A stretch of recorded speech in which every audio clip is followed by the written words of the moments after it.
Hey everyone, welcome back to the Food Industry Toolbox YouTube channel. Ready for another deep dive? Today we're going to be tackling food safety hazards, which are a pretty big deal in the food industry, obviously. So it's kind of like, think of it as this journey, from the farm to your fork. And at every step of the way, there's these potential dangers working. And we've got to, figure out how to keep our food safe. Now, our sources define a food safety hazard as anything that can basically make food unsafe, cause illness or injury. And it's interesting because these hazards can be so sneaky, like you wouldn't even realize they're there. They're like these tiny little ninjas trying to mess with our meals. So how do we even begin to categorize these threats? Well, our expert today breaks them down into three main types: biological, chemical, and physical. Let's start with the biological ones first. Those are the living organisms that can contaminate food, like bacteria, viruses, and parasites. I mean, we've all heard those horror stories about salmonella in undercooked chicken, or norovirus outbreaks from, like contaminated produce. It's pretty scary stuff. But here's a thought. Have you ever considered how just using the same cutting board for raw meat and veggies without washing it properly can actually spread these contaminants? It's like a chain reaction. And it really shows why we need to take a holistic approach to food safety. Oh, and another thing, E. coli. We often hear about that one with undercooked beef. It can have some pretty serious consequences, especially for people who are already vulnerable. So cooking meat thoroughly to the right temperature and practicing good food handling techniques every step of the way is absolutely essential. Now, besides those biological hazards, we also got to watch out for chemical hazards. These are the harmful substances that can contaminate our food. Things like pesticides, cleaning agents, and allergens. For example, imagine a restaurant using a really strong cleaning product near where they're prepping food, or a food manufacturer that doesn't list all the allergens on their packaging. These might seem like small things, but they can actually have big consequences, especially for people with allergies or sensitivities. It really highlights how important it is to store things properly, label everything clearly, and pay attention to detail in every part of food handling. Okay, and then we have the physical hazards, which are those foreign objects that can accidentally get into our food and eventually cause injury, like pieces of glass, metal fragments from broken equipment, or even things like hair or jewelry. And it's surprising how easily these things can end up in the food supply chain.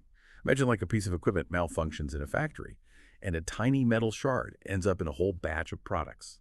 Or even simpler, like a piece of jewelry falls into a dish while it's being prepped in a restaurant kitchen. So to combat these physical hazards, we need to be super vigilant and take preventative measures.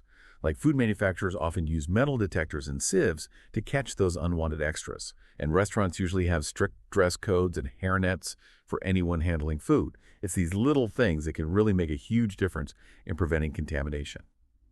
So now that we've gone over these three types of hazards, the big question is, how do we create a system to manage and minimize these risks throughout the entire food production process? And that's where HACCP comes in, which stands for Hazard Analysis and Critical Control Points.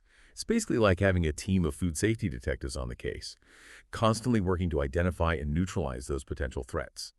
Think of HACCP as this comprehensive roadmap for food safety. It involves identifying potential hazards at every stage from farm to fork, and figuring out critical control points to prevent or eliminate those hazards. But HACCP isn't just a set of rules. It's more of a dynamic system that needs continuous evaluation and improvement.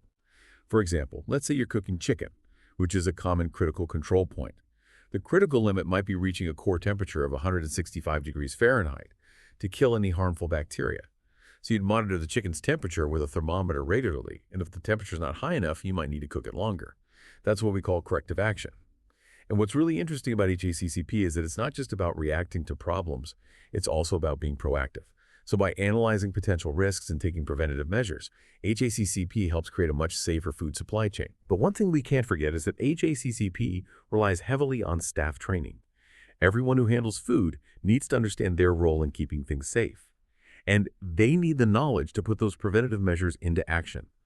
Now, you might think that HACCP is only for big food production facilities, but actually its principles can be applied to businesses of all sizes, even your local cafe. In fact, a lot of local health departments require food establishments to have some kind of food safety plan in place. And those plans are often based on these HACCP principles. But here's a question for you to think about.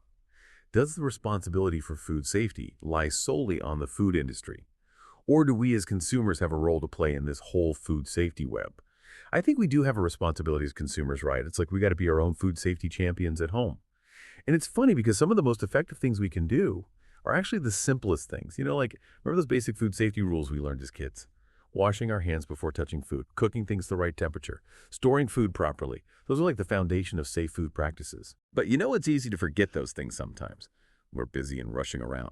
Oh, and speaking of easy to forget things, cross-contamination. You know, I used to think that as long as I used different cutting boards for meat and veggies, it was good. But then I really started learning about bacteria, like how tiny they are and how they can hide everywhere. So now I always use separate cutting boards and utensils for raw meat and ready-to-eat food. And of course, you got to wash everything thoroughly after each use. But here's the thing. Even if we're doing everything right at home, we still depend on a whole network of people and processes to make sure the food we buy is safe.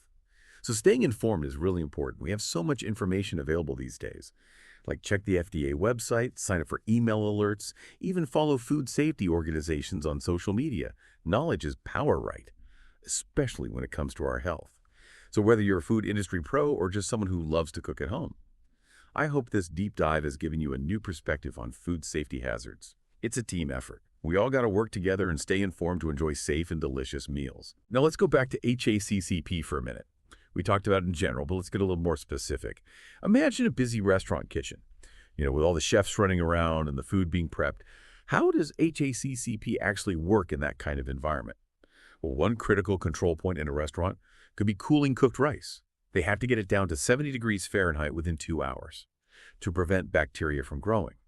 So the kitchen staff would use a thermometer to check the rice's temperature regularly.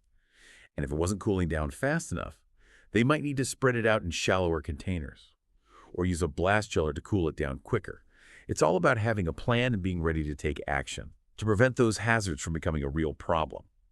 And HACCP isn't just for restaurants. It's also crucial for those big food manufacturing facilities. Places where they make our favorite snacks and stuff. HACCP helps ensure that every single batch of product meets those high safety standards. Let's say a company is making peanut butter. One critical control point there might be roasting the peanuts. To kill any harmful bacteria, they need to reach a certain temperature for a specific amount of time. So we'll have sensors in the roaster to constantly monitor the temperature, and if there's any deviation, an alarm will go off. And they can immediately adjust the roasting process to make sure no contaminated peanut butter ends up in those jars. These are just a couple of examples. But they show how HACCP can be adapted to different situations and how effective it is in protecting our food supply. But we can't forget about the people involved, the ones working hard behind the scenes to keep our food safe. It's a collaborative effort. Everyone needs to be committed to quality and safety at every step of the way. And that brings us to another important question.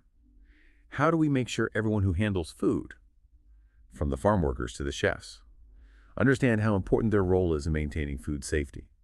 I think it starts with education and training, right? If we give people the knowledge and skills they need to identify and handle those potential hazards, it can make a huge difference. For instance, if a farm worker understands the importance of washing their hands properly and keeping things sanitized, they're less likely to accidentally contaminate the food supply. And if a chef in a restaurant knows all the safe food handling techniques, they can help prevent cross-contamination and make sure every dish that comes out of their kitchen is safe to eat. But it goes beyond just formal training programs, We need to create a culture of food safety in every organization, like a workplace where people feel comfortable speaking up if they see something that could be a hazard, and where everyone understands that they play a part in keeping the food supply safe. So as we wrap up this deep dive into food safety hazards, I want to leave you with one last thought. Think about the foods you eat every day. Can you spot the potential hazards? And how would you prevent them? It's a challenge for all of us to be more aware of food safety and make choices that protect our health. Whether you're a food industry expert or just a home cook, I hope this deep dive has made you think about food safety in a new way. Remember, it's a shared responsibility, and even the little things we do can make a big difference. So let's all work together, stay informed, and enjoy delicious and safe food. Thanks for joining us.